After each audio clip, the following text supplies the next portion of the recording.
শুরু হয়ে গেল ওয়াকফ সম্পত্তির দখলদারি।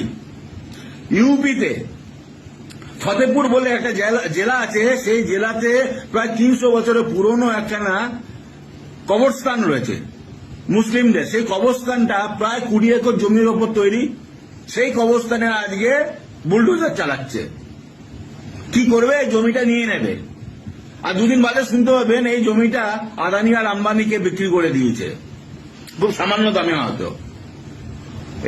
এই বিজেপি সরকারের কাজই হচ্ছে এইটা। কিন্তু আমি একটা কথা বলতে চাই, পশ্চিমবাংলায় এই কাজ করতে এসো না। পশ্চিমবাংলায় একটা কথা মাথায় রাখবে, হিন্দু, মুসলমান, খ্রিস্টান, শিখ সব কিন্তু ভাই ভাই। এখানে হচ্ছে বিজেপি শত্রু, আমরা শত্রু বলে তাকে মনে করি। আমি একটা হিন্দু ঘরের সন্তান হয়ে বলছি, একটা যদি মুসলিম ভাইয়ের গায়ে বা একটা যদি মুসলিম ভাইয়ের সম্পত্তির ওপর হাত পড়ে, তাহলে তোমাদের সেই হাত ভেঙে দেবো। তুমি ভেবো না দিলীপ ঘোষ একটা ছোট কাটারি কিনে বড় হনু হনু কথা বলেছে।